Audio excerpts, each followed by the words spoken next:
오늘 이 저녁에도 주님 앞에 나오신 여러분 한 분 한 분을 환영하고 축복합니다. 예, 할렐루야. 하루 종일 일하시고 또 직장에 다녀오시고 해서 아마 조금 피곤하실 수도 있을 텐데 그래도 우리가 하나님 말씀에 더 집중할 수 있었으면 좋겠습니다. 많은 말씀을 들으려고 하지 마세요.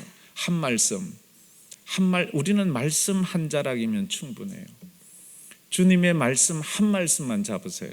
나에게 주신, 오늘 이 저녁에 주시는 말씀이 뭔가 그 말씀을 받았으면 좋겠습니다. 제가 저번에 와서 얘기 드린 것 같아서 제가 말씀 안 드렸는데 오늘 우리 기도하시는 우리 장로님께서 여쭤보시더라고요. 어떻게 해서 황금교회가 됐냐고. 제가 섬기는 교회가 황금교회입니다. 골드처치입니다. 그래서 한번 들으면 잘 안 잊어버려요. 그런데 여기에 사연이 있습니다. 원래 황금이라는 건 지명입니다. 저희 교회가 황금동에서 개척을 했고 지금은 그 길 건너 있는 지산동이라는 곳으로 왔는데 처음에는 그 지명이 황천동이었어요. 아주 험악한 곳이었고요. 사람이 죽으면 갖다 버리는 곳이었습니다. 그래서 황천동이었습니다. 그런데 문제는 이제 시내버스가 들어가면서 시내버스 안내양들이 버스만 타면 하는 말이 황천 가요, 황천 가요 이러는 거예요. 주민들이 영 기분이 안 좋은 거예요. 황천 간다니. 그래서 주민이 건의를 해서 이름을 바꿔달라 그랬어요. 그래서 황금동으로 되었습니다. 그래서 황천동이 황금동이 되었습니다. 할렐루야. 옥인교회는 어떻게 옥인동입니까? 아니, 옥인교회는 어떻게 해서 옥인? 예, 그랬습니다. 예. 자, 복습부터 하겠습니다. 어제 제가 말씀을 시작하면서 우리가 여기에 참석한 것은 내가 온 것 같지만, 내 발로 온 것 같지만 하나님이 이미 예비해 두셨고 하나님이 기다리고 계셨습니다. 모세가 호렙산에 올라간 것은 자기 발로 올라갔어요. 그러나 그곳에 기다리고 계신 분은 하나님이셨어요. 할렐루야. 오늘도 그 기다리시는 주님을 만나는 은혜가 있기를 바랍니다. 예, 이 은혜가 우리 깨달아져야 돼요. 그러면 부르셔서 기다리시는 분이 우리에게 요구하는 게 두 가지가 있어요. 첫째는 예배자가 돼야 되는 거예요. 우리가 주의 전에서 이것저것 하는 거 좋은데 가장 중요한 건 예배자가 돼야 돼요. 예배자가 되지 않고는 그 어떤 것도 우리에겐 의미가 없어요. 그래서 우리는 예배자가 돼야 돼요. 그리고 나서 사명자가 돼야 돼요. 예배자 다음엔 충성된 사명자가 돼야 돼요. 충성된 사명, 그냥 사명자가 아니고 충성된 사명자. 충성이라는 말은 신실하다는 말과도 같습니다. 신실하다는 말은 변함없다는 말입니다. 변함없다는 말은 끝까지 가는 거예요. 무슨 일을 하든지 끝까지 하는 사람이 있어요. 하다가 많은 사람이 있어요. 그래서 어제 충성이라는 표현을 했죠. 충성도 하다 말면 아부가 되고 아부도 끝까지 하면 그게 충성이에요. 그게 충성. 하나님 앞에 끝까지 아부하는 여러분 되기를 축복합니다. 그런데 하나님은 그걸 충성이라고 그렇게 보시는 거예요. 아무리 충성해도 하다 말면 아부한 것밖에 안 되는 거예요. 아부하지 마세요. 아부해서 뭐 하려고요? 제가 인사를 먼저 해야 돼요. 우리요 농아부 친구들 환영합니다. 반갑습니다. 그리고 오늘도 유튜브로 함께 하시고 줌으로 함께 하시는 분들도 환영합니다. 오늘도 은혜의 시간 되시길 바랍니다. 예, 그러면서 제가 이제 수문 앞 광장에 있었던 세 가지 기적을 말씀드렸지요. 첫째, 예배가 달라졌어요. 예배가 달라져야 돼요. 이건 기적이에요. 늘 졸고 늘 딴 생각하고 늘 시간만 보던 사람이 예배에 푹 빠지는 거, 이거 기적이에요. 우리 이번 기회를 통해서 잃어버린 이 코로나 시대에 예배를 회복하는 우리 옥인교회가 되기를 축복합니다. 이거 기적이에요. 기적이라고. 예배가 소중한 줄 아는 건 기적이에요. 그 다음에 은혜의 눈물샘이 터지는 거예요. 사람이요, 운다는 것은요 쉬운 게 아니에요. 어쩌면 감성이 예민해서 슬픈 이야기 들으면 울어요. 슬픈 드라마를 보고도 울어요. 그러나 하나님 앞에 예배드리면서 우는 것과 드라마 보면서 우는 것은 차원이 다르다고요. 그리고 또 한 가지 기적은 영적인 기쁨이 회복됐어요. 예수 때문에 기쁨이 회복됐어요. 예배하는 그 자체가 기쁨이 되었어요. 전에는 돈이 기쁨의 원인이고, 자식이 기쁨의 원인이고, 남들이 알아주는 게 기쁨의 원인이었지만, 이제는 그것 중요한, 세상 사람 날 부러워 아니하여도 나도 또한 세상 사람 부럽지 않네. 그런 거예요. 나는 예수 때문에 기쁜 거예요. 예수 때문에 감사한 거예요. 이게 기적이에요. 이게 기적. 그래서 제가 어제 두 가지 말했죠. 한번 따라해 봅시다. 옥인교회의 불씨가 되겠습니다. 기도의 불씨가 되세요. 예배의 불씨가 되세요. 전도의 불씨가 되세요. 감사의 불씨가 되세요. 할렐루야. 이래 되면 이게 강사하고 이래 맞아야 되는데 기도의 불씨가 되세요. 전도의 불씨가 되세요. 사랑의 불씨가 되세요. 감사의 불씨가 되세요. 눈물의 불씨가 되세요.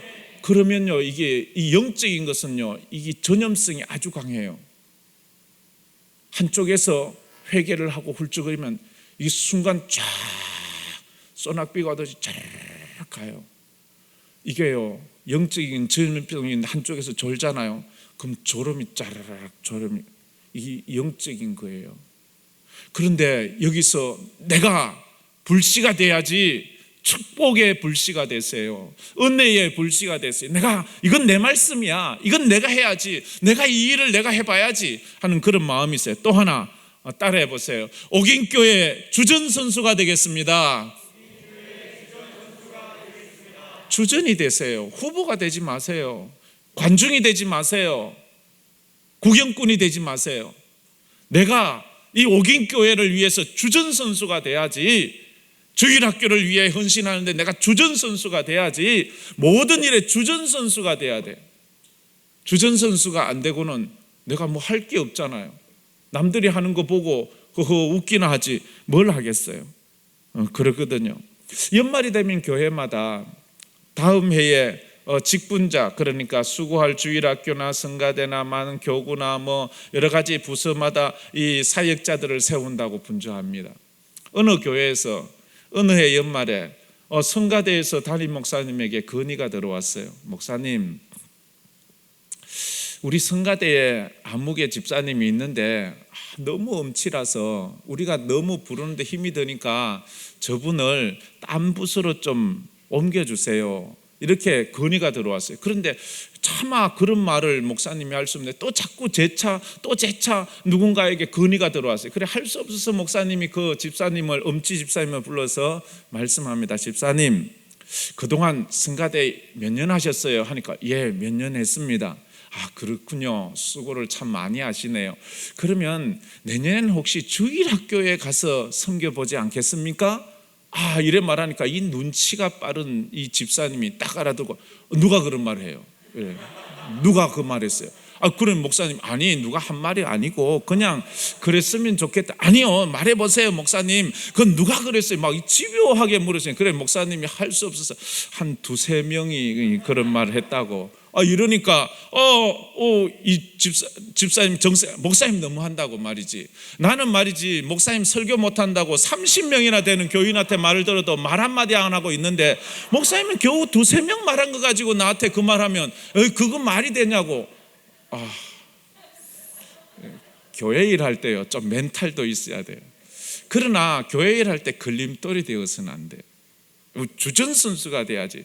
주전선수는 남들을 기분 좋게 하고 자기도 기분 좋게 해야 되는 거예요. 그래서 혹시 올 연말에 목사님이 집사님 이번 내년엔 성가대 말고 주일학교 이러면 누가 그런 말 했어요?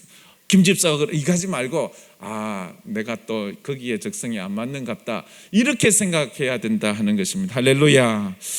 자, 한번 따라해 봅시다. 삶으로 살아내는 그리스도인. 우리의 믿음은 살아내야 돼요. 입술로 하는 것 안 돼요. 입술로 우스갯소리로 예수쟁이 죽으면 입술만 동동이 뜬다는 그 말, 그거 웃기는 얘기잖아요. 우리는요, 삶으로 살아내야 돼요. 내가 믿는 것이 삶으로 증명돼야 된다고요. 그래서 우리는 늘 고백합니다. 따라합시다. 나는 그리스도인입니다. 그리스도인은 믿음으로 삽니다. 믿음으로 하나님을 기쁘시게 합니다. 이건 삶으로 하나님을 기쁘시게 하는 거예요. 입술로 하는 거 아니에요. 성도는 이제 도망자같이 쫓기며 사는, 의미 없이 사는 삶에서 하루를 살아도 의미 있고 가치 있는 순례자의 삶을 사는 거예요. 도망자의 삶은 의미 없는 삶이에요. 그러나 순례자의 삶은 의미 있는 삶이에요. 의미 없이 오래 살아도 그건 의미가 없는 거예요. 그러나 한순간을 살아도 의미 없이 산 인생은 의미 있는 거예요. 하나님은 의미 있는 것이 기쁘고 그것이 천국에서 인정받는 거예요. 나는 지금 하나님 앞에 의미 있는 삶을 사나, 나는 의미 없는 삶을 사나, 한번 우리 자신을 한번 돌아봐야 돼요. 내 삶은 어떠냐 한번 생각해 보아야 되는 거예요. 프랑스 노벨 문학상을 수상한 로맹 롤랑이라는 사람은 이런 표현을 했습니다. 인생이란 15분 늦게 들어간 영화관과 같다. 참, 저 이 말 들을 때 깜짝 놀랐어요. 인생이란 15분 늦게 들어간 영화관과 같다. 이 말이 무슨 말이에요? 15분 늦게 들어가서 영화를 보면 스토리가 어떻게 돼가는지 몰라요. 아, 이거 왜, 저 사람이 왜 저러지? 이건 무슨 일이지? 이거 어떻게 해서 이런 일이, 그 도무지 몰라요. 마치 인생이 그런 것 같아요. 놓쳐버린 15분의 인생을 알기 위해서 헤매다가 뒤늦게 알아가는 인생. 그래서 그 놓쳐버린 15분을 알기 위해서 우리는 15년이 걸릴 때도 있어요. 30년이 걸릴 때도 있어요. 평생 걸려도 놓쳐버린 인생에 대해서 못 찾는 거예요. 왜 인간은 죽어야 되는지 모르는 거예요. 왜 예수를 믿어야 하는지 이걸 모르는 거예요. 왜 우리는 천국 가고 지옥 가야 되는지, 놓쳐버린 15분의 스토리를 찾지 못하면 그것을 발견하기 위해서 헤매다가 엉뚱한 데 가는 거예요. 엉뚱한 짓을 하는 거예요. 왜? 우리 인생에 일어나는 일들이 왜 이런지, 왜 나는 아파야 되는지, 난 하는 것마다 왜 안 되는지, 우리 자식은 왜 저 모양인지, 우리 인생에 놓쳐버린 15분이 해석이 되지를 않아요. 그것 때문에 아파하고, 그것 때문에 눈물 흘리고, 그것 때문에 고생하는 인생들이 참 많아요. 아마 여러분들도 많이 읽었을 거예요. 지성에서 영성으로, 얼마 전에 소천하신 이어령 씨가 지은 책이지요. 그가 기독교로 70세에 개종을 하지 않습니까? 이분에 대해서 뭐 더 이상 설명이 필요 없는 그런 분 아닙니까? 그런데 이분이 무신론자였잖아요. 종교는 문화일 뿐이야. 기독교는 흙 위에 세워진 종교야. 나는 왜 기독교인이 아닌가? 기독교인이 되기 2년 전에도 그걸로 세미나를 하면서 사람들을 모아놓고 나는 왜 기독교인이 아닌가에 대해서 이야기할 정도. 그런데 그가 70세에 예수를 믿고 눈물 흘리며 세례를 받았습니다. 그의 책에서 이렇게 말하고 있습니다. 아침에는 생각지도 않았던 일들을 오후엔 알게 된다. 인생도 마찬가지입니다. 갑자기 걸려온 전화 한 통화에 인생의 행복과 불행이 시작됩니다. 라고 이렇게 말을 했어요. 한 통화의 전화에 우리 인생이 천국에서 지옥 가고요, 지옥에서 천국 가요. 미국에 있을 때 제일 받기 싫은 전화가 새벽에 오는 전화예요. 새벽에 오는 전화는 미국과 한국의 시차 때문에 주로 한국서 옵니다. 그런데 새벽에 올 때는 좋은 전화가 아니에요. 급한 전화예요. 보통 기다렸다가 오후쯤 전화하는데 그때 하는 건 제일 그 전화를 받을 때 두려운 게 뭔가 하면 형님, 어머니 돌아가셨어요. 이 말이 한번 들리면 그냥 천국에서 지옥으로 빠지는. 근데 많은 사람들이 요즘은 뭐 영주권도 가지고 시민권도 가지고 있지만 그렇지 못한 사람들이 또 의외로 많이 있습니다. 부모님 돌아가셨는데도 못 돌아와요. 제 친구 목사님이 어머니가 돌아가셨는데 장남이 외동이에요.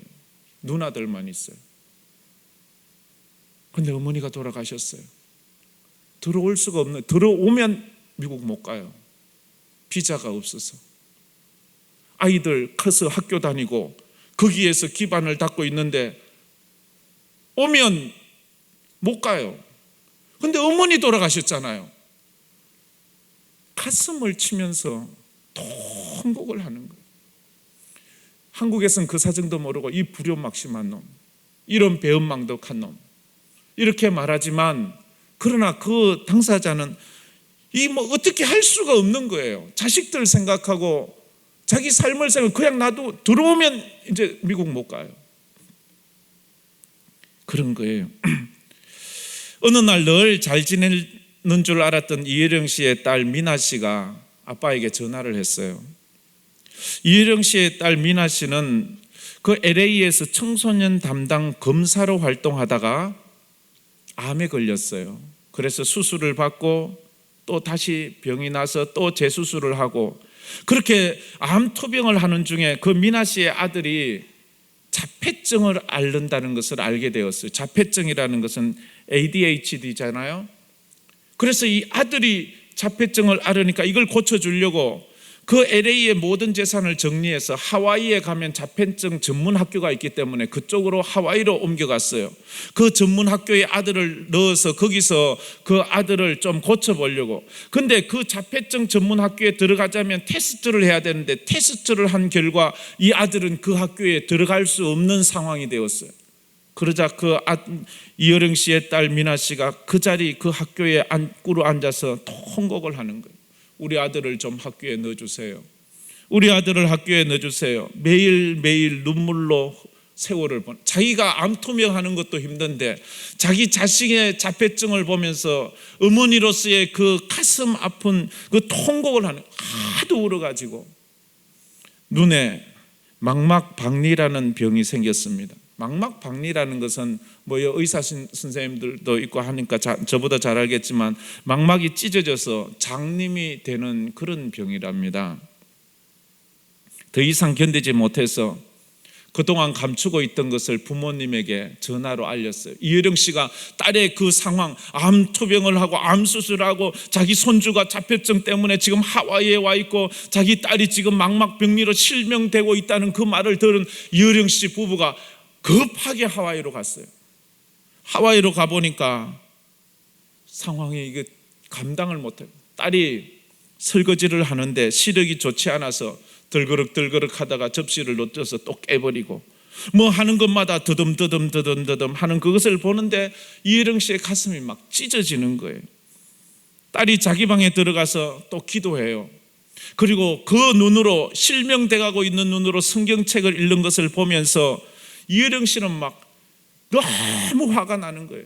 야, 너 지금 그 몸으로 네가 지금 기도를 하고 성경을 읽어? 이 절망적인 상황에서 그 부모가 딸을 보고 있는데 그 딸이 말해요. 아빠, 나하고 교회 좀 같이 가주지 않을래요? 보통 때 같으면 거절하겠지만 지금 딸이 운전도 제대로 못하고, 그런데 그 아빠에게 딸이 처음 부탁하는 말인데 거절할 수가 없어서 같이 그 하와이 원주민 교회로 갔습니다. 교회 가니까 몇몇 원주민들하고 같이 기도를 해요. 기도하는 모습을 가만히 보면서 나는 과연 내 아버지로서 내 딸에게 무엇을 해주었나 하는 생각을 해요. 아무것도 해준 게 없는 거예요. 그토록 평생 기독교는 미신이고 기독교는 흙 위에 세워진 종교라고 그렇게 비난했던 그가 그 자그마한 예배당 앞에 무릎을 꿇고 기도를 합니다. 부모의 마음으로. 그러면서 이런 기도를 해요. 하나님이 있어야만 합니다. 그래야지만 우리 딸이 삽니다. 하나님이 없으면 우리 딸 불쌍해서 못 삽니다. 나는 당신을 믿지는 않지만 당신은 지금 있어야 합니다. 당신은 진짜 전능하셔야 합니다. 그래야지만 내 딸의 눈도 고치고 내 딸의 암도 고치고 그렇게 내 딸이 기뻐하는 것을 볼 수 있기 때문입니다. 내 딸은 암에 걸렸고 손주는 자폐증에 걸렸고 눈은 한 달 후에 실명이 된답니다. 내 딸 너무 불쌍해서 어떻게 합니까? 하나님, 당신이 고쳐주세요. 당신이 고쳐주시면 내가 당신을 위해서 살겠습니다. 이효령 씨는 자기가 지금 무슨 기도를 하는지도 몰랐다고 말합니다. 그냥 아버지의 마음으로 딸을 위해서 기도하는 거예요. 그의 책 122페이지에 이렇게 말합니다. 만약 하나님이 계시지 않는다면 저들을 어찌할꼬, 그 실망과 절망을 어찌할꼬. 가슴이 덜컥 내려앉았습니다. 나도 모르게 나는 땅바닥에 엎드려 기도를 드렸습니다. 하나님, 기적을 달라고 기도하지 않겠습니다.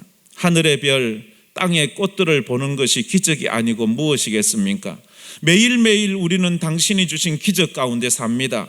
그러니 당신께서 주신 그 기적들을 거두어 가시지 마시기를 진심으로 기도합니다. 만약 내 딸 미나가 어제 본 것을 내일 볼 수 있고 오늘 본 내 얼굴을 내일 또 볼 수만 있게 해주신다면 저의 남은 생을 주님께 바치겠습니다.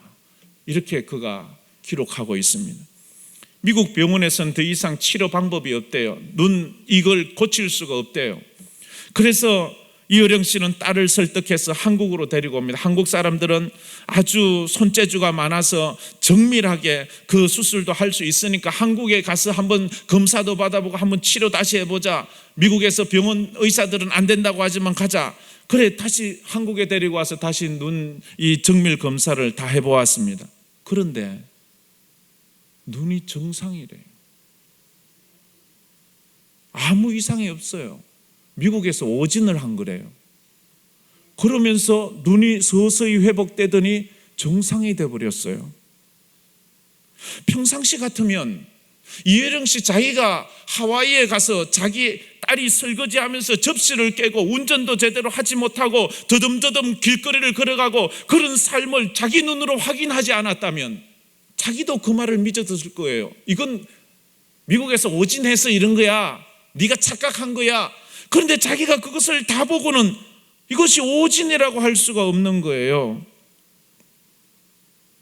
그는 그의 책에서 이렇게 말을 했습니다. 153페이지에서 그렇습니다. 절망해 보지 않은 사람은 절대로 영생을 얻을 수 없습니다.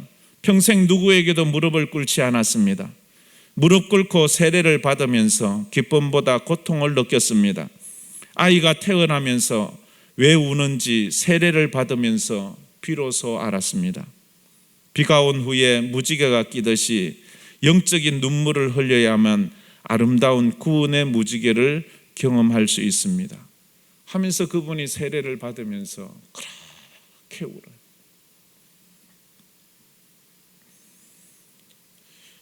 우리는 잃어버린 인생의 그 15분을 찾기 위해서 얼마나 이효령 씨는 70년을 헤매면서 그 인생의 잃어버린 15분을 찾아가는 거예요. 나만 아픔을 겪는 게 아니에요. 누구에게나 아픔은 있습니다. 아픔은 있고 없는 것이 아니랍니다. 아픔은 들키느냐 들키지 않느냐의 차이라는 거예요. 누구에게나 아픔은 다 있기 때문에 인생의 아픔에 있는 것이 아니라 아픔 그 자체가 인생이라는 거예요. 아픔을 피하려 하지 말고 아픔 가운데 주님을 만나야만 합니다. 십자가를 체험해야만 합니다. 성도는 아픔 자체의 마음을 깨치지 말고 아픔을 통하여 주님을 깊이 만나야 된다. 그렇게 말합니다. 아마 지금도 이 집회에 참석하면서도 아픔을 가지고 있는 분들이 많을 거예요. 여러분의 이야기가 되었으면 좋겠습니다. 이것이 나의 이야기로 설교에 은혜 받는 첫 번째가 뭔가 하면요, 저 설교를 나보고 한다라고 느끼면 그게 지금 큰 설교를 은혜를 받는 거예요. 왜 목사님이 내 이야기를 하지? 누가 내 이야기를 목사님한테 해주었나? 할 정도로 막 그 스토리가 내 이야기로 들린다면 그건 굉장히 큰 은혜를 받고 있는 것입니다. 오늘 본문은 다윗이 지은 시입니다. 다윗이 아둘람 굴에서 지은 시입니다. 사울 왕에게 피해 도망가다가 굴 속에 숨었습니다. 다윗은 사울 왕에게 10년을 도망 다닙니다. 왜 그래 죽이려고 하는지 모르겠어요. 다윗은 너무 억울해요. 왜 나만 그러지? 왜 나만 미워하지? 왜 나만 못 살게 구는 거야? 하나님은 왜 내 인생만 이렇게 힘들게 하는 거야?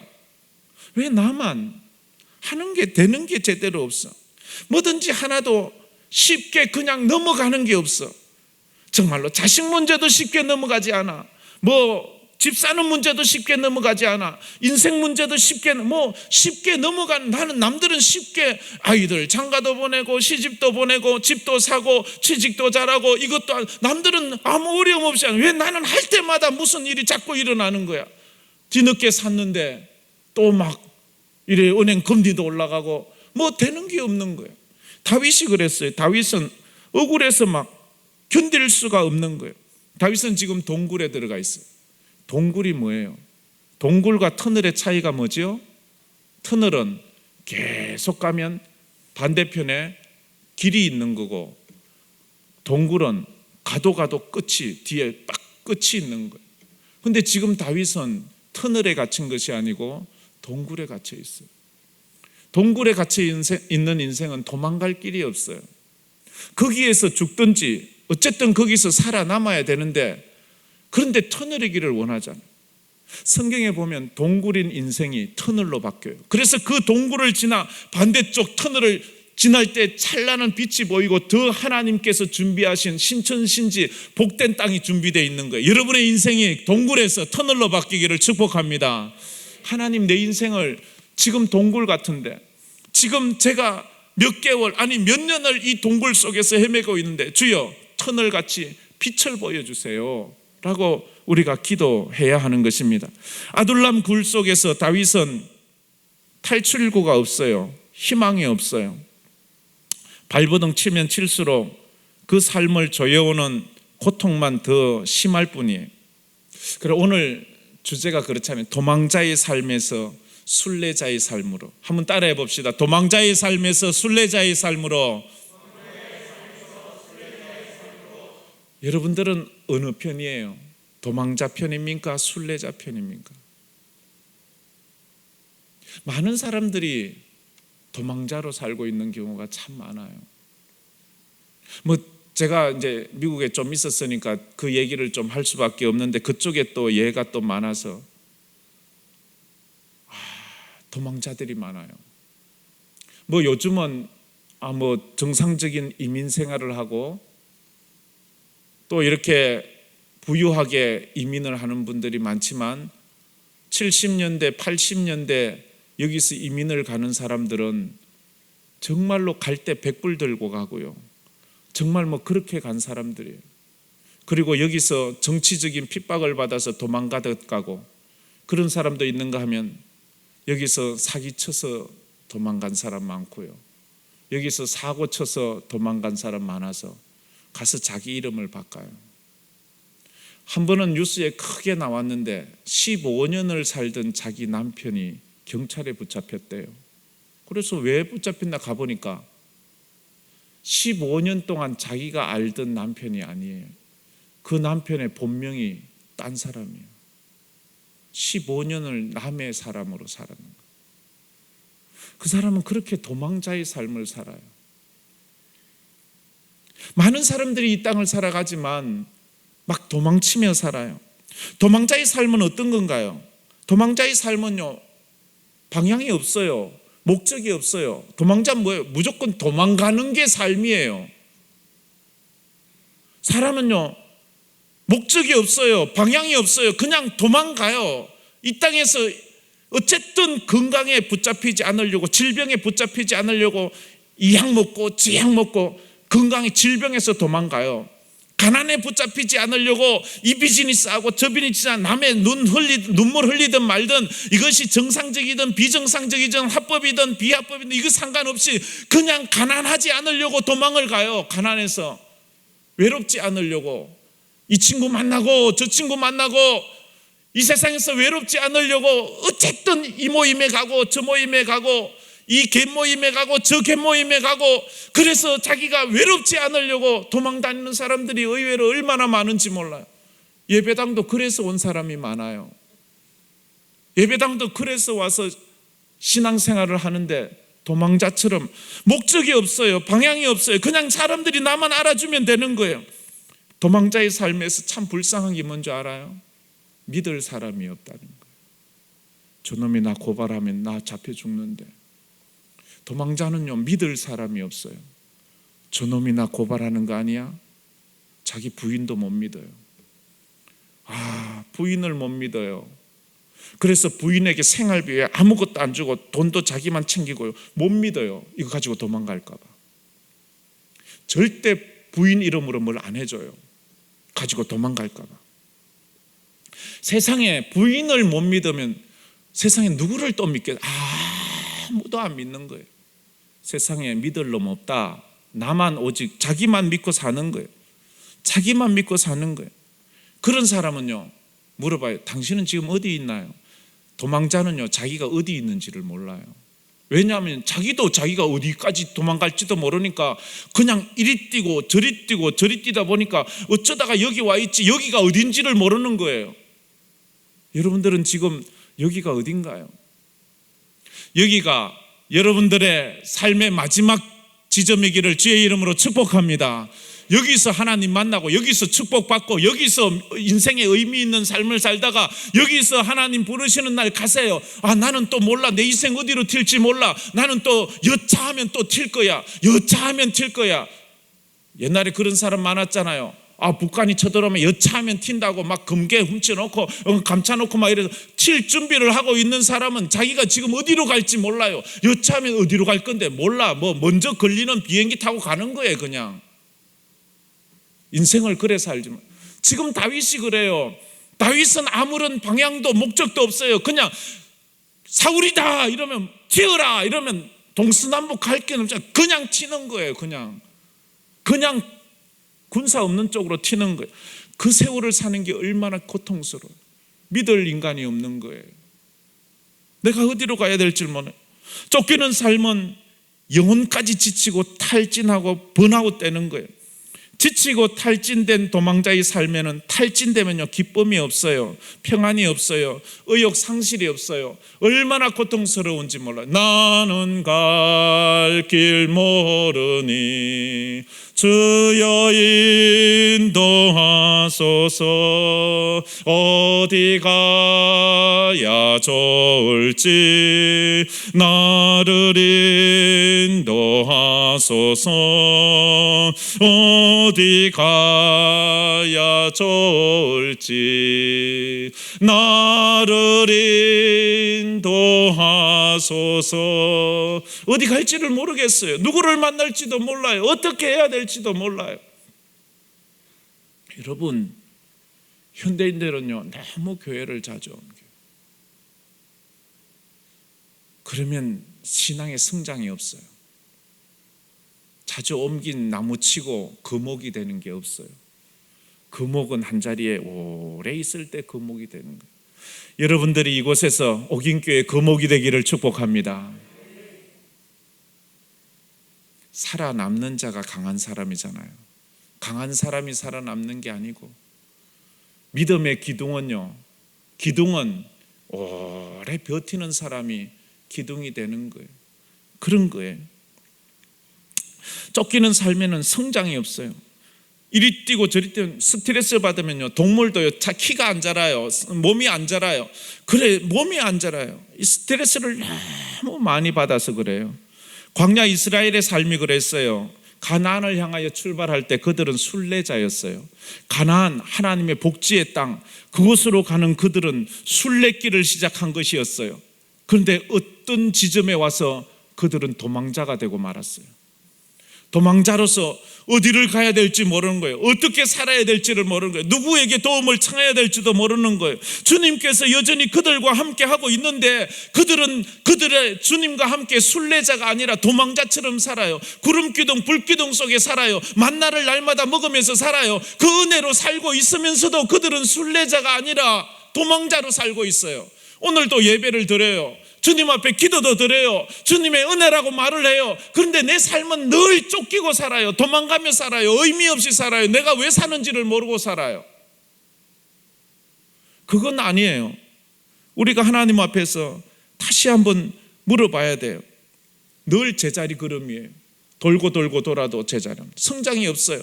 이스라엘이 도망자가 되는 순간 40년 동안 앞으로 전진하지 못하고 계속 그 광야에서만 맴도는 거예요. 광야에서 한 치도 못 나가는 거예요.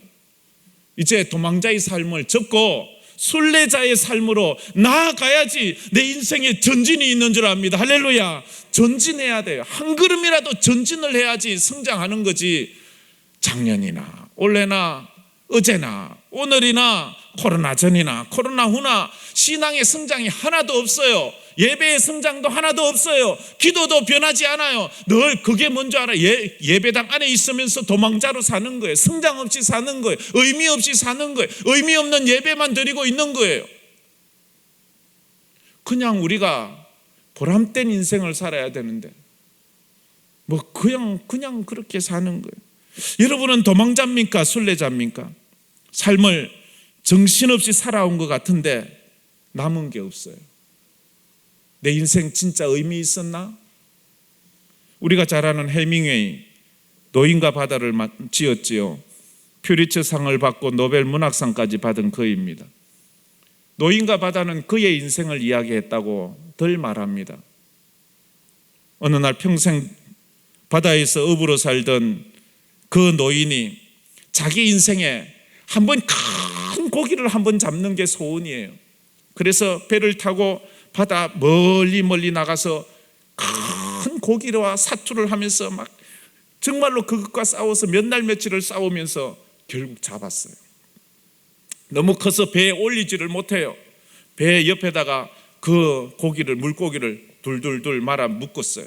그래서 이제 자기가 이렇게 큰 고기를 잡았다고 마을 사람들에게 자랑하려고 이제 마을로 와요. 근데 그 고기에서 피가 줄줄줄줄 나는 거예요. 그러자 상어 떼들이 그것을 피를 보고 와서 그 물고기를 다 물어 뜯는 거예요. 끝까지 자기가 잡은 이 물고기를 지키려고 별별 수단을 다 하는데 결국 다 물어 뜯겨서 앙상한 머리와 뼈다귀만 남는 거예요. 그래서 지친 황혼에 그가 항구로 들어와요. 남은 것은 뼈다귀밖에 없어요. 해밍웨이의 인생을 그렇게 적었다. 결국 해밍웨이는 뒤에 총으로 쏴서 자기 스스로 자살을 하잖아요. 노벨 문학상까지 받았어요. 세상에서 명예란 명예는 다 가졌어요. 그러니까 부도 가졌겠지요. 근데 자기가 자기 인생을 생각하니까 의미가 없어요. 내가 왜 살았지? 내가 왜 살았지? 대기업 회장도 어느 순간 자기 인생이 도망자고 의미 없다 생각하면 그냥 집무실에서 창문 열고 뛰어내리는 거예요. 대통령도 너무 힘들다고 도망가는데 마지막 도망이 죽음이에요. 우리 인생에요, 도망자가 얼마나 많은지 몰라요. 성공했다고요? 가서 물어보세요. 당신 진짜 성공했습니까? 도망 다니는 사람은요, 어쩔 수 없어요. 마지막 선택은 죽음이에요. 도망가다 견딜 수 없어서 그렇게 하는 거예요. 순례자가 가져야 될 3가지 믿음이 있어요. 그래서 아무리 인생이 아프고 힘들고 서러워도 우리 성도가 기억해야 될 것은 뭔가 하면 한번 따라해 보세요. 첫째, 하나님은 아십니다. 하나님은 내 갈 길을 아십니다. 시편 139편에는 안고 일어서면도 안 돼. 내 머리털까지 세신데 내 마음의 생각도 아신데 내가 어떻게 태어났으며 어떻게 자랐으며 어떻게 살아왔는지도 주님은 다 알고 계신데요. 우리 주님은 내 인생을 다 알고 계신데 주님이 아시는 거예요. 지금 내가 어떻게 살아오는지 주님이 아시는 거예요. 제 능력으로는요, 저는 서울까지도 못 올 그런 형편의 그런 능력을 가지고 살았어요. 근데 하나님께서 저를 어느 날 미국으로 보내셨어요. 저는요 아주 평범 이하의 그런 사람이에요. 난 저를 아는 사람 다 알아요. 오늘 낮에 같이 식사하신 분들이 있었는데 우리 교육자들, 그때 우리 집사람 말하잖아요. 과거의 내 모습은 찌질이었다고. 그건 하나도 이상한 게 아니고 그게 맞아요. 그건 저는 찌질이라는 거 말하는 것도 저한테는 과분하게 잘 표현해 준 거예요. 그랬던 사람이에요. 진짜예요. 그래서 저는 신방 가방만 들고 왔다 갔다 하는, 꿈도 없고 소망도 없고 비전도 없는 그런 사람이었어요. 그런데 어느 날 그 장로님이 저보고 하시는 말씀이, 김 목사님, 그 젊은 사람이 신방 가방 들고 시계보랄처럼 왔다 갔다 하지 말고 어디 저 넓은 세상에 가서 넓은 세상 좀 보고 그렇게 해서 좀 큰일 좀 하라고 그러시는 거예요. 그분은 제가 전도사가 되기 전부터 저를 잘 알고 있었어요. 그래서 그분은 큰 맏아들이 군에서 갑자기 죽었는데 그 맏아들 죽음 때 제가 늘 같이 있었기 때문에 저를 조금 이렇게 좀 특별하게 이런 마음을 써주셨어요. 제가 뭐 잘나고 똑똑해서가 그런 게 아니고. 근데 저하고 가끔 토요일마다 저는 그 당시엔 늘 목욕탕 가는 문화니까 목욕탕에 주일을 준비하기 위해서 목욕탕 가면 그 장로님을 가끔씩 뵈요. 그러면 뵐 때마다 아니 김 목사님 빨리 뭐 어디 가서 공부 좀 하고 뭐 그렇게 하라니까 왜 그래요? 이래요. 그래 예 하고 저는 제 마음으로 누군 뭐 가기 싫나 뭐 돈이 있어야 가지, 내가 영어를 잘해야 가지, 우리 집안이 뭐가 있어야 가지, 뭐 너 뭐 아무것도 능력도 없는데 내가 어떻게 갑니까? 나는 뭐 외국에 아는 사람도 없고 또 그러고 말았어요. 근데 또 볼 때마다 김 목사님 뭐 꿈을 가지세요 이러는 거예요. 그러기를 한 1년을 하고 나서 어느 날은 또 목욕탕에서 만났는데 화를 버럭 내시는 거예요. 아니 젊은 사람이 뭐 그러냐고, 뭐 이렇게 누군가가 얘기를 하면 빠릿빠릿하게 눈치를 채고 뭔가 일을 추진해서 일을 만들어 가야지 사람이 흐리멍텅하게 왜 그러냐고, 좀 뭔가 빨리 유학 준비하라고 내가 좀 보태줄 테니까 빨리 좀 하세요 이러는 거예요. 그래도 나는 가만히 있으니까 그 아들이 저를 찾아왔어요. 목사님, 저희 아버님이요 목사님 유학 가시래요. 학비를 보태준대요. 그래요? 그래 좀 알아보세요. 진짜예요? 그렇대요. 그래서 준비를 했는데요 2달 만에 비자가 나왔어요. IMF 때 다들 안 나와. 그때 특히 목사면 더 안 나와. 요즘도 잘 안 나오지만 가만 안 들어오거든요. 그런데 하나님이 그렇게 보내시니까 그렇게 해서 갔어요. 가는데 마지막 그 장로님이 공항에 나와서 하시는 말씀이, 목사님 가서 큰 산이 되어 돌아오세요. 큰 산은요 계곡이 깊어요. 큰 산이 달래 산이 아니고 계곡이 깊어서 큰 산이 된 거예요. 민둥산은 계곡이 없어요. 이렇게 말하는 거예요. 그분은 건설회사를 2개나 가지고 있는 그런 분이셨어요. 그래서 그분 말씀 들고 이제 IMF 때 미국을 갔어요. 갔는데 미국 생활하면서 한 7년이 지났는가요? 7년이 지나면서 동시다발적으로 내 삶에 문제가 생기기 시작했어요. 건강에 문제가 생기고 여러 가지 이제 이민 생활에 지치고 지친 그런 모습으로 살게 되었어요. 그러면서 이제 완전 탈진이 되기 시작했어요. 탈진하면서 또 몸 구석구석이 아프기 시작하니까 사람이 견딜 수가 없는 거예요. 그래 처음에 자꾸 몸이 아플 때는 이런 생각이 들더라고요. 야, 내가 그래도 미국까지 왔는데 내 체면이 있지. 미국 올 때 친구들이 공항까지 나오고, 그때는 그랬어요. 제가 미국 갈 때는요 막 간다고 하면 친구들도 나오고 교인들도 막 공항까지 나와서 잘 갔다 오라고 하고 야 부럽다 하고 뭐 이랬는데 그렇게 나왔는데 내가 여기서 이렇게 제대로 공부도 못 마치고 여기서 이렇게 병들어 이렇게 아주 막 찌질이하게 돼가면 내 자존심이 이게 좀 이러면 되겠나 이런 마음이 들더라고요. 근데 이 병이 점점 더 심해져 가요. 상황이 점점 더 안 좋아져요. 그러니까 체면은 온데간데 없고요. 그 다음에 처자식이 걱정이 돼요. 내가 여기서 혹시라도 잘못되면 아직도 어린 자식들, 또 미국 생활을 잘 모르는 저희 아내는 어떻게 살아가지? 거기 막 걱정이 되는 거예요. 그런데 상황은 점점 더 나빠져요. 그래서 급기야 집사람도 그렇고 나도 그렇고 이러다가 하나님 데려가시는 거 아니야? 나도 걱정이 좀 우리 집사람이만 얼굴이 사색이 되면 내가 죽으면 어떻게 살까 하는 거. 그러니까요, 체면도 없고요, 처자식도 생각이 안 나요. 그때 하나님이 생각나. 하나님 앞에 제가 목사로서 제대로 살아보지 못한 제 인생이 생각나더라고요. 하나님 앞에 제대로 살아보려고 유학까지 오고 정말로 하나님의 종으로 쓰임 받으려고 여기까지 와서 이렇게 고생을 하면서 지금까지 버텨왔는데 여기서 내가 가면 내 인생이 무슨 의미가 있나? 내 인생 이렇게 살려고 여기 왔나? 이게 내 인생을 향한 하나님의 뜻인가? 하나님, 저 목사로 살다 죽게 해주세요. 지금은 내가 목사로서 뭘 제대로 해보았나요? 아무것도 한 것이 없잖아요. 그냥 미국 와서 여기 와서 개고생하는 것밖에 없는데 왜 나를 이루려고 여기 보냈나요?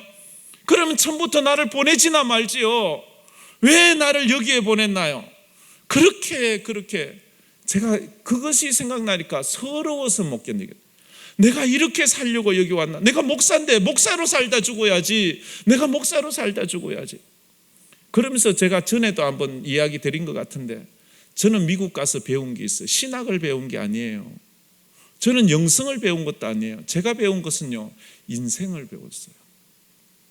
목사가 저는요, 고등학교 졸업하자마자 신학교 가서 고등학교 졸업하자마자 20살짜리가 전도사님 이런 그만한 소리를 들으면서 살았어요. 그런데 미국 가서 저는 인생을 배웠어요. 인생이 얼마나 처절하고 인생이 얼마나 눈물 나는 것이라는 것을, 인생이 얼마나 피곤한 것이라는 것을, 그러면서 제가 얼마나 회개했는 줄 알아요. 제가 밤에 대리운전을 하고 피자집에서 피자 만들어 딜리버리를 하고 또 한 번은 학교에서 밤에 학교 청소를 하고 이런 일을 하면서 몸이 약해서 픽픽 쓰러지면서, 그러면서 주일이면 그래도 제가 목사라고 양복 입고 넥타이 메고 득 앉아 있는데, 그래서 제가 한 주간 벌었던 그 딜리버리하고 대리운전하고 청소해서 번 돈을 갖다가 하나님 앞에 헌금을 드리는데, 이 참 부끄러운 제 말을 하자면 손이 떨리는 거예요. 이게 아까운 거예요. 이걸 내가 어떻게 벌었는데, 이게 내가 어떻게 번 돈인데. 그때 알았어요. 성도들이 드리는 헌금이 그냥 헌금이 아니고 돈이 아니고 그들의 눈물이요, 그들의 땀이요, 그들의 피요, 그들의 자존심이라는 것을. 전에는 제가 전도사고 부목사 때 한국에서는 그런 생각 안 했어요. 에이, 뭐 장로가 돼가지고 근사가 돼가지고 말이지 헌금도 뭐 그렇게 하고 뭐 봉사도 그렇게 하고 뭐 이렇게 얘기했어요. 그걸 제가 얼마나 회개했는지 몰라요. 네가 인생을 알아? 저들이 얼마나 그 돈을 벌기 위해서 몸부림치고 자존심 상하고 눈물 흘리고 잠 못 자고 애쓰면서 그 돈 모아서 하나님 전에서 믿음으로 한 분 한 분 드리는 그걸 네가 뭐라고 믿음도 없이 어쩌고 저쩌고 그랬던 내 자신이 완전 이건 목사도 아니에요. 하나님이 이런 찌질한 저를 훈련시키려고 그 가서 막 완전히 막 시궁창에 넣어서 뺑뺑이를 돌리고, 그래 너도 한번 그런 상황에서 한번 돈 벌어서 하나님 앞에 한번 들어봐라. 너는 할 수 있는지. 근데 제가요, 손이 떨려. 그러면서 성도들이 얼마나 귀하다는 것을 알아요. 그러면서 주님이 과부의 동전 2렙돈을 왜 그렇게 귀하게 여겼는 줄 알아요? 그건 돈이 아니에요. 그건 그 여인의 인생을 드리는 거예요. 이 오긴교회도 수많은 그 과부의 동전 2렙돈을 통해서 이렇게 교회가 아름답게 세워졌잖아요. 철없는 사람은 교회가 말이지 뭐 이렇게 이것도 좀 넓히고 저것도 좀 넓히고 이렇게도 하고 저렇게도 하고, 아니요, 이것만 해도 너무너무 훌륭해요. 이게 주님이 받으시는 아주 귀한 것이잖아요. 도망자로 살 땐 이걸 몰랐어요. 도망자로 살 땐 이것이 얼마나 소중하다는 것을 몰랐어요. 이제 순례자가 되면서 그것이 얼마나 소중하다는 것을 알았어요. 건물이 중요한 게 아니고 사람이 중요하다는 것을 그제서야 깨달았어요. 그제서야 깨달았어요. 주님이 왜 그렇게 이야기하는지 그제서야 알았어요. 그래서 모세가 40세에는 하나님의 일 못하는 거예요. 모세는 인생을 몰라요. 왕궁에서 왕자로 살아서 사람들 두들겨 패서 죽이고도 그것이 떳떳하게 생각하고 그것을 아주 의기정량으로 생각. 그래서 하나님이 광야에서 40년 막 그냥 짐승 가운데서 뺑 받고 돌리고 나서 그때야 아는 거예요. 인생이 이런 게 아니구나. 인생이 얼마나 소중하고. 다윗이 그냥 사울왕에게 쫓기는 10년의 세월 없이 왕이 되었다면 그가 얼마나 교만했을까요? 그런데 그가 그 처절한 동굴 속에서 그 처절한 인생을 살면서 그가 바뀌어가는 거예요. 그러면서 바뀌어가는 거예요. 욥기서 23장 10절에 이렇게 말하지요. 우리 다 같이 한번 읽어보겠습니다. 그러나 내가 가는 길을 그가 아시나니 그가 나를 단련하신 후에는 내가 순금같이 되어 나오리라. 할렐루야. 순금이 되자면요, 용광로에 들어가야 돼요. 용광로에 들어가지 않으면 순금이 안 돼요. 불순물이 너무 많아요. 하나님 앞에 쓰임 받자면 용광로에 들어가야 돼요. 인생의 용광로에 들어가야 돼요. 어떤 사람은 수설실에 들어갔다 나와야 돼요. 그러면 인생이 달라지더라고요. 세상을, 사람이 완전히 바뀌더라고요. 그렇게 목이 뻣뻣한 사람이요, 그렇게 순해지더라고요. IMF 때 한번 부도 한번 나니까요, 사람이요 얼마나 바뀌는지요. 세상에 자기밖에 모르던 사람이 그렇게 순수해요. 수소나라는 시가 있습니다. 정호성 씨가 지은 건데 제가 한 번씩 가끔 읽는 건데 아마 이건 유명한 거라서 여러분도 알지 싶습니다. 울지 마라, 외로우니까 사람이다. 살아간다는 것은 외로움을 견디는 일, 공연이 오지 않는 전화를 기다리지 말라. 눈이 내리면 눈길을 걷고 비가 오면 빗길을 걸어라.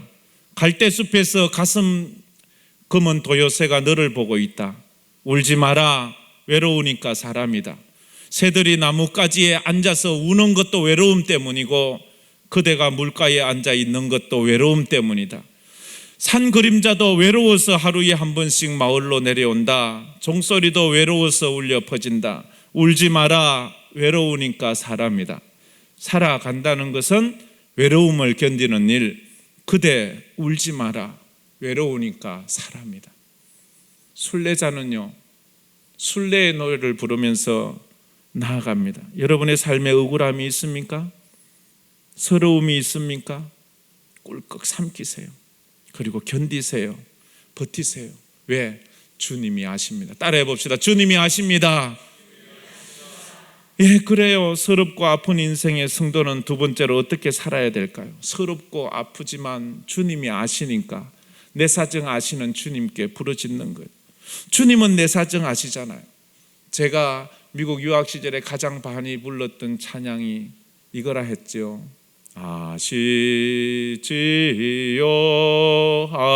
아시지요,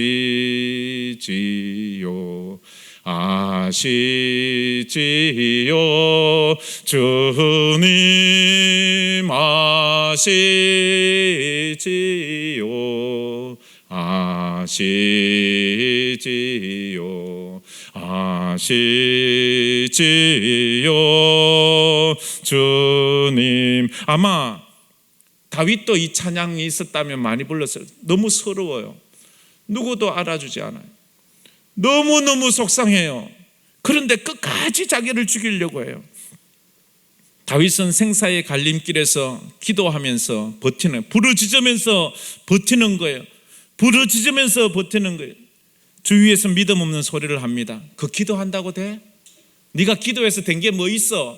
맨날 첫날 예배당 가서 그렇게 기도하더니 너는 그것밖에 안 돼? 그렇게 말할 때가 많잖아요. 사람들이 종일 내게 하는 말이 내 하나님이 어디 있느냐 하니 내 눈물이 주야로 내 음식이 되었도다 라고 그렇게 말하고 있잖아요. 그래서 하나님 앞에 부르짖는 것밖에 없어요. 하나님 앞에 부르짖어야 되는 거예요. 저는 제가 한국에 돌아오는 것을 포기했어요. 저는 5년 만에 돌아올 줄 알았어요. 근데 5년이 지나도 못 돌아오더라고요. 그럼 10년이 지나도 돌아올 줄 알았어요. 10년이 지나도 돌아오지 않았어요. 그래서 이제 한국 오는 것을 포기했어요.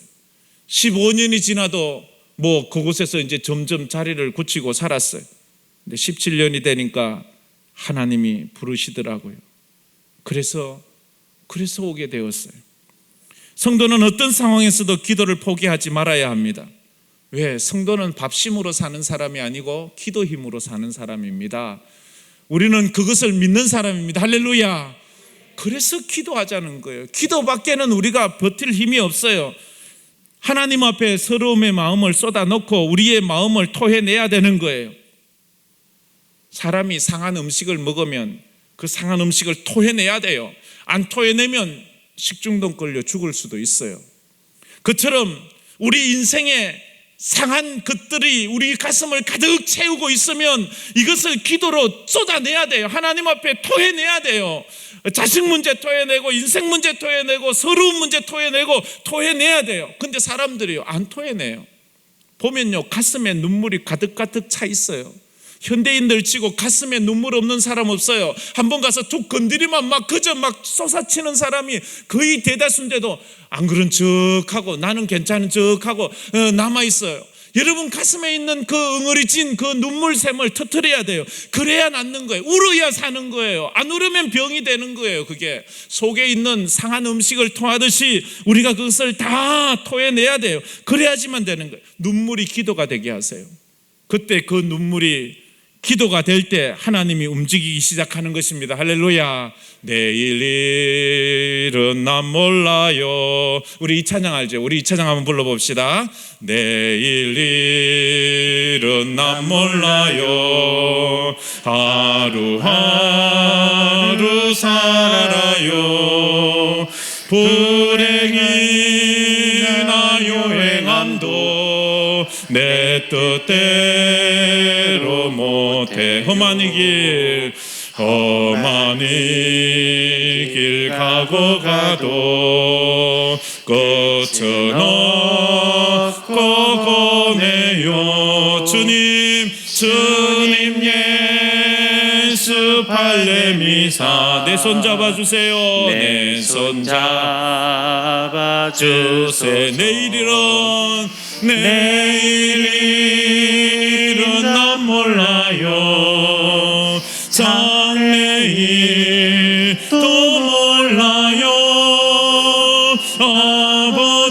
아버지여 날 붙드사 평강한 길 주옵소서. 근데요 도망자에서 순례자가 된 다윗을 보면 깜짝 놀라야 돼요. 10년을 나를 죽이려고 쫓아오는 사람에게 앞뒤 보지 않고 도망간 사람의 삶의 모습이 어떠할까요? 상식적으로 삶은 피폐하겠지요. 정신도 피폐하겠지요. 세상의 모든 사람을 믿을 수 없겠지요. 세상을 원망하고 살아있음을 원망하면서 살겠지요. 그게 10년을 도망간 사람의 모습이 아니, 그것도 누구에게? 그 나라의 최고 권력가에게 도망가는 사람의 모습. 그런데 다윗은요 그런 인생을 살았지만 영혼이 망가지지 않았어요. 인격도 망가지지 않았어요. 더 성숙한 사람, 더 아름다운 사람, 더 존경스러운 사람이 되었어요. 우리 같으면 조그만 어려운 일만 있어도 울고불고 난리치고 안절부절하고 전화하고 막 그런데 다윗은 그렇게 살지 않았어요. 다윗은 달랐어요. 다윗이 도망자의 삶으로만 살았다면 그 인격이 다 무너지고 그 인생이 다 무너졌을 거예요. 그러나 다윗은 그 도망자의 인생이 어느 순간에 순례자가 되고 말았어요. 이런 인생은 우리가 성경에서 많이 봐요. 요셉을 보면서 여러분 그런 생각해 본 적 없어요? 요셉이 17살 청소년 나이에 노예가 되었어요. 그러면 노예는 어쨌든 살려고, 어쨌든 안 두들겨 맞으려고, 어쨌든 음식 안 굶으려고 눈치 보고 요령 부리고, 그래서 수단 방법 안 가리고 그렇게 남들 속이면서 자기 이속을 참겨야 되니 살아남는데, 요셉은 안 그랬어요. 정직했어요. 다 양보했어요. 친절했어요. 아니 그러면 노예는 못 살아요. 그러면 죽어요. 근데 그랬어요. 그러니까 그가 주인에게 인정. 어떻게 이럴 수 있지? 나는 직장에서 월급 주고 잘 먹여주는데도 상사 눈치 보고 이 사람 눈치 보고 요령 피우고 아주 빨리 퇴근하려고 하고 이러려고 저러려고 하는데, 제가 목사 때에도 목사면서도 목사로서 사역자로 삼 게 아니고 월급쟁이 한 그런 경우가 많아요. 사역자가 월급쟁이가 되면 안 됩니다. 그 자신이 죽고 교회가 죽어요.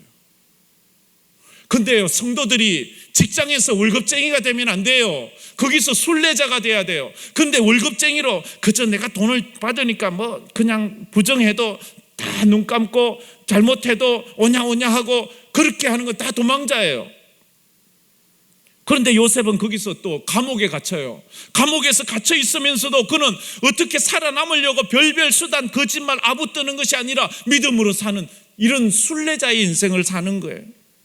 우리 성도는 그래야 돼요. 17년 살면서 저는 미국에 살면서 제 인생이 망가질까 봐 늘 두려웠어요. 제가 이런 말 하면 여러분 시험 들지 않을까? 그렇지만 저는 또 이게 한번 나오면 통제가 안 돼가지고, 제가 한 번은 딜리버리 할 때 이 부끄러운 얘기라서요.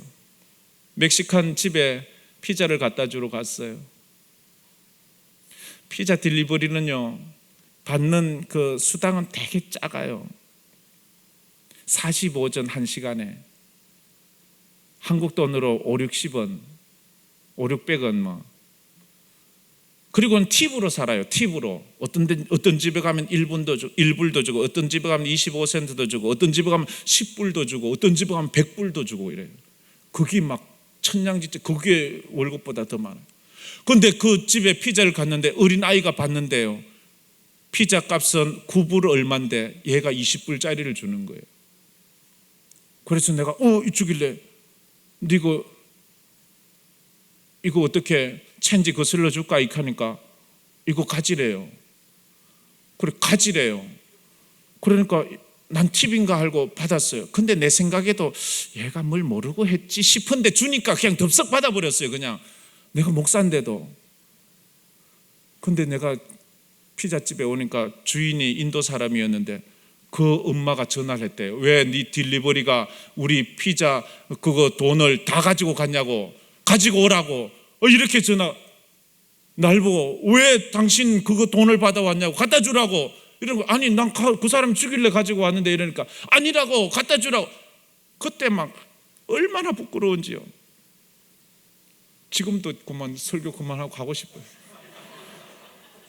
진짜 쪽팔리고요.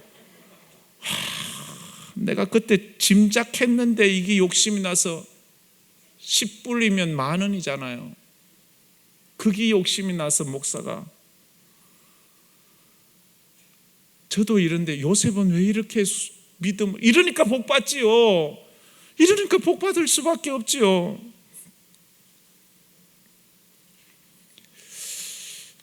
순례자의 삶은 한순간 한순간의 의미를 발견하고 감격하며 감사하는 삶을 사는 사람입니다. 저 멀리 배는 나의 시온. 우리 이 찬양 한번 반주해 주실래요? 이건 반주하면서 부르면 더 은혜롭거든요. 우리 이 찬양 다 알죠, 그죠? 한번 우리 순례자의 노래를 한번 불러봤으면 좋겠습니다. 도망자로 살지 말고 순례자로 살겠습니다 하는 간증을 불렀으면 좋겠습니다. 저 멀리 배는 나의 시온 성오 거룩한 거다 오지지 내 사모하는 집에 가고자 한 밤을 세웠네 저 망망한 바다 위에 이 몸이 상할지라도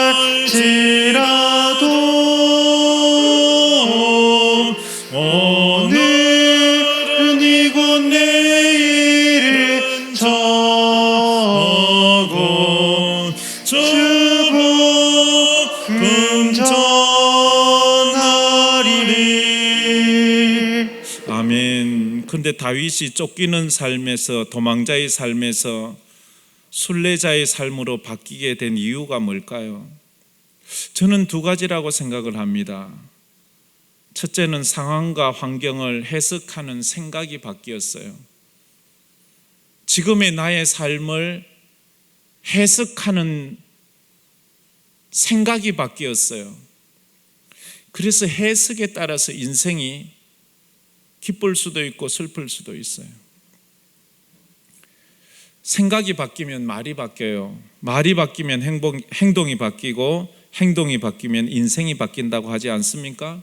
우리가 마음을 바꾸기 시작하면 하나님은 우리의 인생을 바꾸기 시작하신대요. 여러분들이 여러분의 삶을 생각하는 해석을 바꾸면 하나님이 여러분 인생에 일을 시작하신다, 그렇게 말해요. 이런 말이 있습니다. 2명의 제수가 감옥에 갇혔어요. 10년을 갇혔어요. 근데 10년 동안 있으면서 한 제수는 미쳐서 나오고 한 제수는 시인이 돼서 나왔대요. 한 제수에게는 그 교도소가 감옥이었어요. 자기 인생을 망치는 곳이었어요. 그곳에서 원망하고 불평하고 저주하고 인생을 망가뜨렸어요. 그래서 미쳐버렸어요. 그런데 한 인생은 그곳에서 자기 인생을 돌아보고 뉘우치면서 창밖에 하늘의 해를, 하늘의 달을, 하늘의 별을 헤면서 시인이 되었어요. 똑같이 사울왕과 다윗이 그랬어요. 사울왕은 10년을 다윗을 쫓아다니면서 죽이려고 했어요. 그런데 사울은 미쳐서 죽어요. 다윗은 쫓기면서 살았어요, 10년을. 그런데 다윗은 시인이 되고 가수가 돼요. 그래서 시편 반이 다 다윗의 노래잖아요. 다윗의 시잖아요. 다윗은 쫓기는 사람이었어요. 사울은 쫓아가는 사람이었어요. 그런데 쫓아가는 사람이 미치고 쫓기는 사람이 시인이 되는 거예요. 우리 인생에 그래요. 성도가 그래야 돼요. 내가 인생에 쫓기면서 이것에 쫓기고 저것에 쫓기고 그러다가 미쳐버리는 인생이 아니고, 내가 하나님 안에서 인생에 쫓기는 것 같지만 순례자가 되어 노래 부르며 어느 순간 내가 시인이 되는 거예요. 멋진 시인이 되어서 하나님 앞에 서 나가는 거예요. 그래서 마귀는 우리를 늘 패인을 만들려고 해요. 망가뜨리려고 하지요, 우리 인생을. 그러나 우리 인생은 망가뜨려져서는 안 돼요. 하나님 앞에 믿음으로 써야 돼요. 다윗은 도망자의 삶에서 선택을 해요. 생각이 바뀌었는데 이제 선택해요. 그것을 내가 도망자가 아니라 순례자로 살겠다는 이 선택을 해요. 선택하는 건 얼마나 중요한지 몰라요.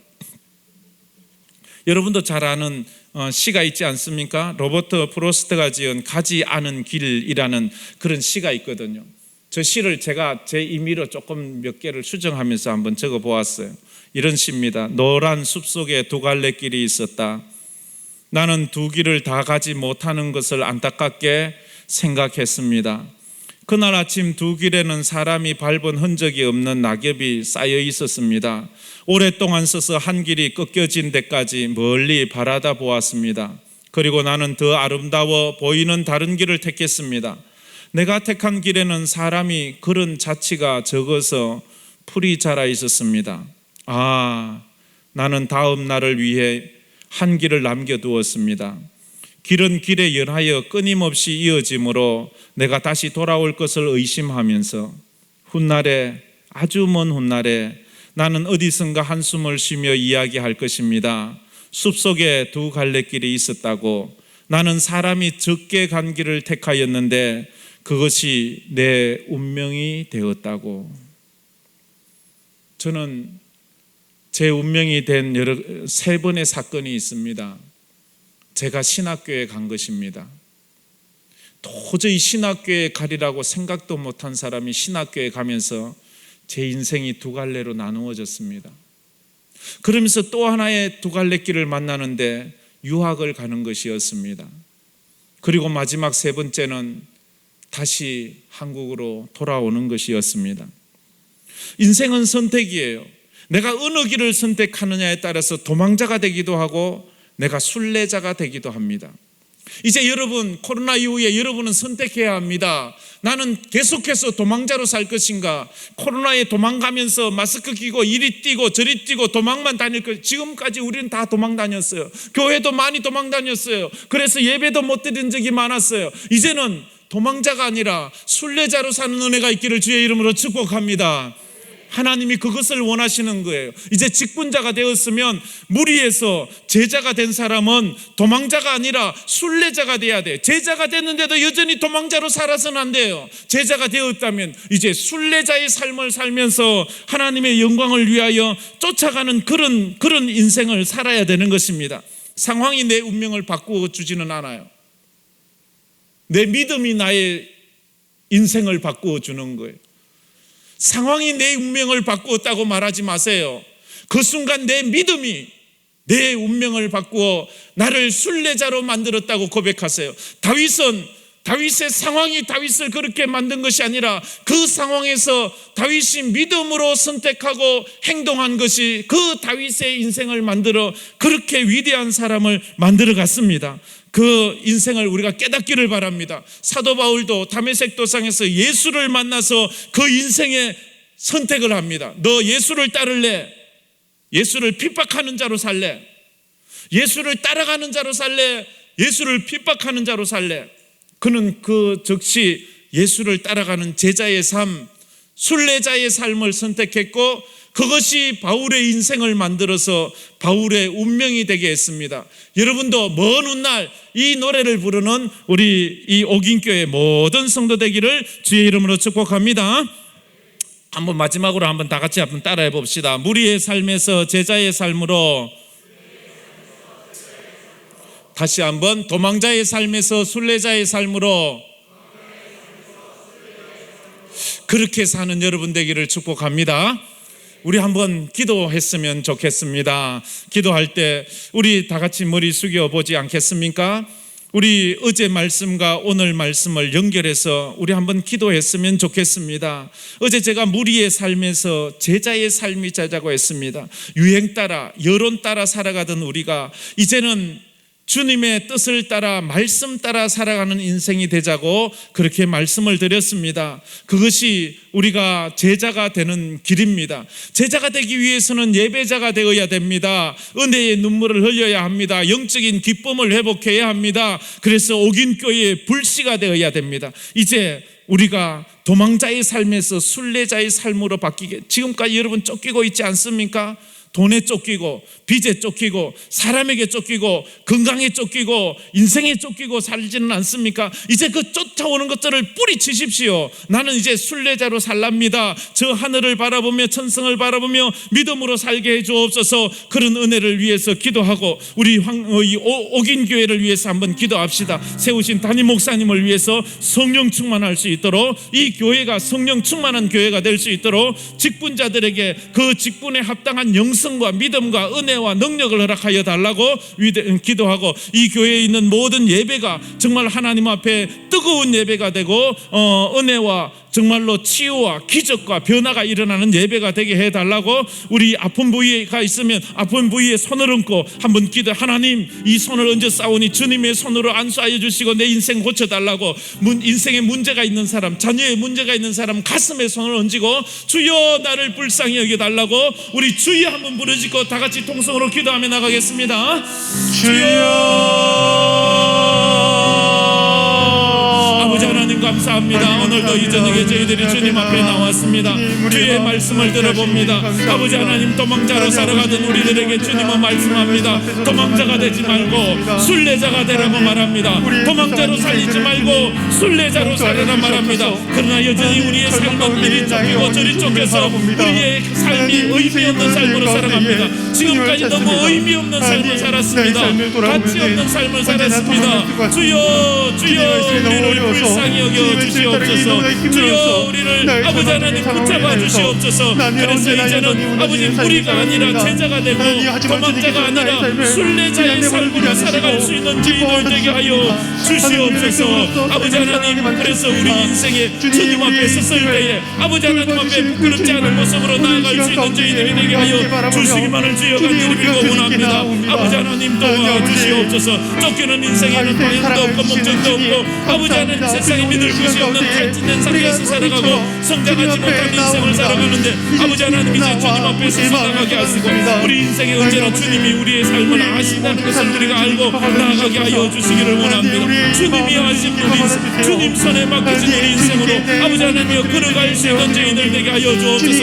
이제 우리의 성경을 아버지 해석하는 아버지 하나님 믿음의 안목이 변화되게 하여 주셔서 아버지 하나님 앞에서 우리 인생을 믿음으로 해석해 나가는 저희들 되게 하여 주시기를 주여 간절히 빌고 원합니다. 저들의 상처 위에 저들의 성장 위에 주여 두 손들어 함께하여 주시고 주님 치유하여 주시고 내서는 예수 그리스도의 공간을 함께하는 저들의 모든 아픔을 치료하여 주시고 상처가 치유된 은혜가 있게 하여 주시기를 주여 간절히 빌고 특별히 이 오경교회에 주님 은혜를 더하여 주시고 이 교회가 하나님 앞에 영광을 하여 주시고 지금까지 쓰임받는 아버지 그런 교회 역사오니 하나님께서 저를 영광 받아주시고 이 교회에 날마다 날마다 성령의 기름을 부어주시고 성령의 충만함을 아버지 하나님이 넘치는 그런 아버지 교회가 되게 하여 주시고 세우신 목사님에게 또 아버지 하나님의 강건함을 다해 주시고 영광을 다해 주셔서 주신 사명 잘 그런 은혜가 있게 하여 주시옵소서. 주여 하여 주시옵소서. 오늘도 아버지 우리의 삶이 도망가 있다면 이제는 순례자로 바뀌는 놀라운 기적과 역사가 일어나게 하시고 다윗 같은 인생을 살아갈 수 있는 저희들이 다 되게 하여 주시기만을 주여 간절히 빌고 원합니다. 주여 도와주시옵소서. 주님 구성구성하자 눈물을 흘리는 자들이 있으며 이제 그 눈물이 나는 기도가 되게 하여 주시고 그 눈물이 지금 옆에 되게 될 때 하나님이 역사하신다고 해서 오늘도 눈물을 흘리는 자들 아버지 하나님께서 역사해 주시고 아버지 하나님의 강건적으로 주장하여 주시고 저들의 기도 아버지 하나님의 주님 앞에 역사가 일어나게 하여 주시기를 주여 간절히 빌고 원합니다. 고난의 인생 가운데에 주시옵소서. 우리의 알 수 없는 그런 가운데에 우리가 살아가고 있습니다.